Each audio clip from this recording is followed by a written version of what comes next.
I rise tonight to also speak on this utmost significant bill. I find it challenging on many levels to do so because there are very good words and been a very good debate, and I'm aware I am a Caucasian male of European that has never, that's how I identify, has never walked in the path, but it's a very confronting thing, and there were some very good words and very things, and some of the things I'll say are not what I would like to think of myself at times, but they are authentic, and I'll say them.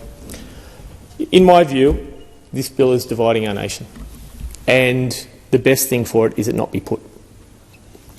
Whether the polls are right that say it is losing or the polls are right that say they are winning, they are all showing that there is a divide, almost an equal divide between the yes and no camps.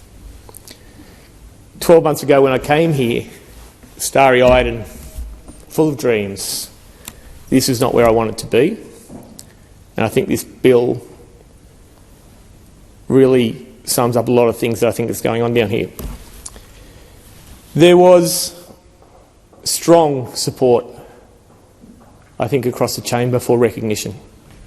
I think a recognition bill voted on by 90% plus of Australians would have brought Australia together. I think it was a great opportunity to heal some wounds, and if the voice in itself was something that can fix many problems, all the problems, I think it would be a different conversation. But I think it's another step on not having answers to the many problems. So we divide Australia. We either enshrine, and let's not say we're not racist, but some racism in Australia, or we build resentment in Australia. And that is not a good thing. And I, as I said, would like to be better, but sometimes I feel the resentment. I've experienced it as a regional towns when this is the only country I have ever lived on, the only country I've ever lived in, and up to 5 times a day I am welcome to it. There is a saturation level where that becomes problematic for me, I'm going to say that. When I sit in the chamber of the Australian Parliament and there are 3 flags here and only one can ever accept me, that is confronting to me. But I accept the problems that go on in regional communities. When we go out and with the Nationals, what we went out and we saw truly some horrific conditions, we saw some truly horrific things. And there are many problems that rural and remote Aboriginal communities face. It is not just dislocation from culture, it is not just a change in their life that has been forced them, but also isolation, geographical isolation from hope. And that is as much to blame as anything here. It is true, everything that's said about lower life expectancy, it's true that's said about lower outcomes in life, higher crime. I think I said in one of my first speeches here, if I was so far from anywhere and I had money and I had time and nothing else, I certainly wouldn't be where I am today, and I doubt I would have stayed out of prison. I doubt that I'd stayed out of pubs. I doubt all these things. But many of the communities I've spoken to, many of the people I've spoken to, have said that this on the ground, this local action, these regional voices, money getting to the places it's needed, not an industrial, city-based.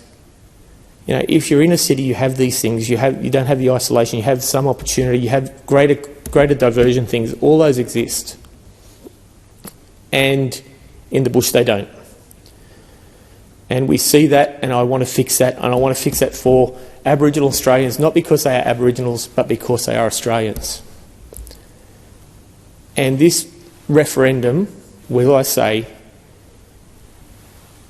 go down the line of racism or resentment. And we are better than that as Australia, and we are better than that as a senator, as a parliament.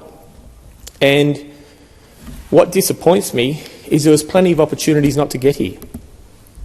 There was plenty of opportunities to take everyone on this journey.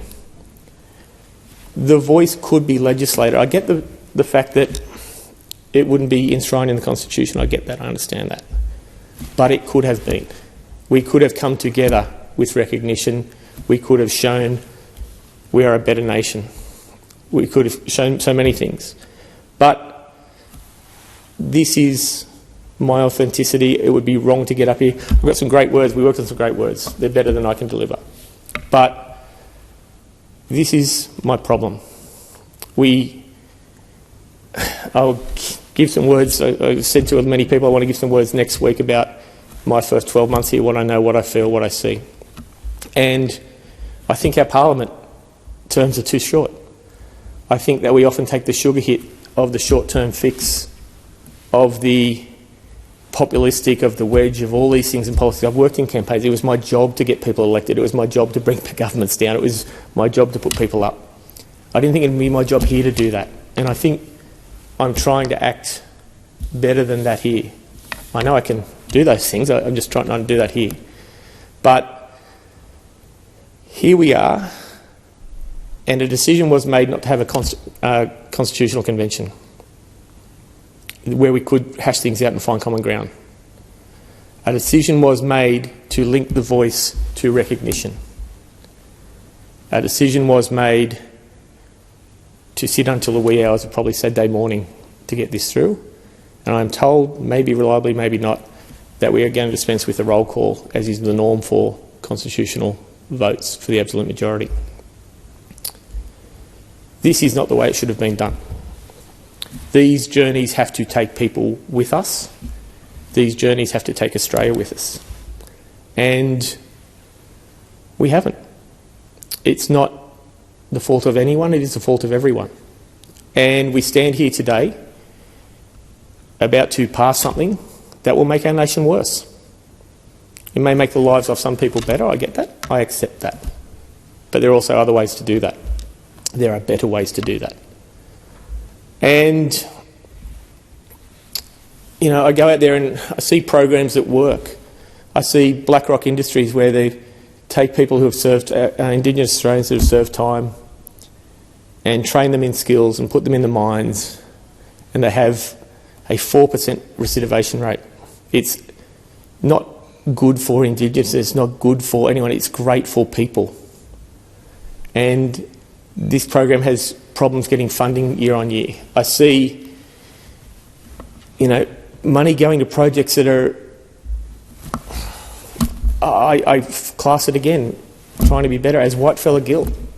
We can't fix the problem, so we throw money at we know won't make a great difference, but we do it so we can feel a little better. We don't address the real problems. We don't address these things, and this is slightly there for me. So my maiden speech, I said we live on an old land, but we are a young nation. And we're making many, many mistakes as we grow. And we can learn things from our First Nation people if we do it together. And this doesn't do that. So we and I place great faith in the democratic institutions of our country. I am honoured to be here. I wanted to be here so when a big decision made, I am in the room, and I feel I am doing that today. So that is an upside. But on such an issue that has such grave concerns going forward, on such an issue that will divide, won't make our nation as a whole better, it's a sad day. I am coming up to my first 12 months in an overshare. My disappointment of what I've been able to achieve in my first months, I'm going to see a psychologist for the first time since my divorce because I'm feeling I'm part of something not achieving. And that's a problem. But here we are. So this change isn't, despite what I hear the other side say, and I know what this, you know, we've all got our marching orders, we've all got our thing, but I am talking from the heart here. It is not fully disclosed. We have high expectations. You have high expectations of what it could do, but there are risks. It is not risk-free. And more information may have made it better. More information may have given us the chance to flesh out what we truly agree on, which is more than we think, and make this better. But enshrining a constitution one group of people for any reason is wrong. And I have had white privilege all my life. My family loved me, I was supported. I get that, 100%.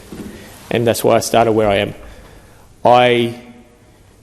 We had at my high school in Newcastle, we had Kirinari Lodge up the road, and people coming from Lightning Ridge and Walgett and Western New South Wales and coming to school, and great boys. Les Jakic and Ashley Gordon, the first signing for the Newcastle Knights, came through that program, and I saw some of the problems that they experienced too. I was one of the sporting few at the time. They were in our basketball team, they were in our rugby league team. I got selected for zone largely because I had Ashley Gordon standing outside me, and whenever I passed him a dodgy pass, he was through a gap before I knew what happened, so I looked good. But I saw the struggles. I saw walkabout, I saw going missing. I saw huffing in the liquor. I saw the stress these guys were under, and I saw their lives. And I see that still in communities that we turn a blind eye to. I see it, everyone talks about Alice Springs, everyone talks about these things, but as I said, if you have nothing to live for, why don't you take those risks?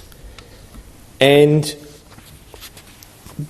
because it is so unknown, the fear of that is real, and people who talk to me in my community, the fear, no, I don't say fear-mongering, it is fear of, we always say there is nothing to fear but the unknown, and there is so much unknown in this. And so we have something in the Constitution that is permanent, something is in the Constitution that isn't well disclosed, and I don't think anyone will stand up here and say it will fix all of our problems. It will give some of them, and to me, to risk the Constitution in that way is not a good thing. Now, I am far from a constitutional lawyer.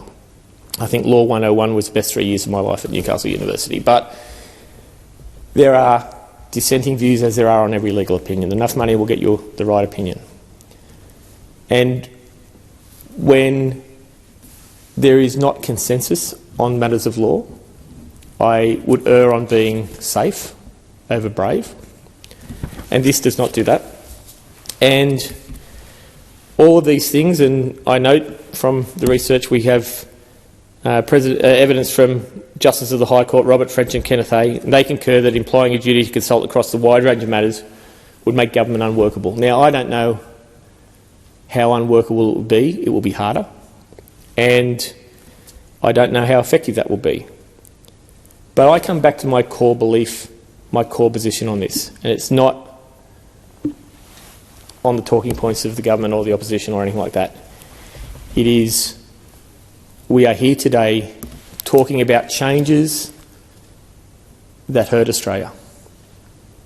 And the worst possible case for Australia, and I think unfortunately the most likely one now, is that this is put and this goes down. And that's not what we're not talking about here. We're all talking about when this gets up, and this is what it does. Just think of what it does to First Nations people. Think what it does to the country when it goes down. And these are political points now. By not disclosing, or by not having the convention, by linking it together, not an A and B, here is recognition, here is this.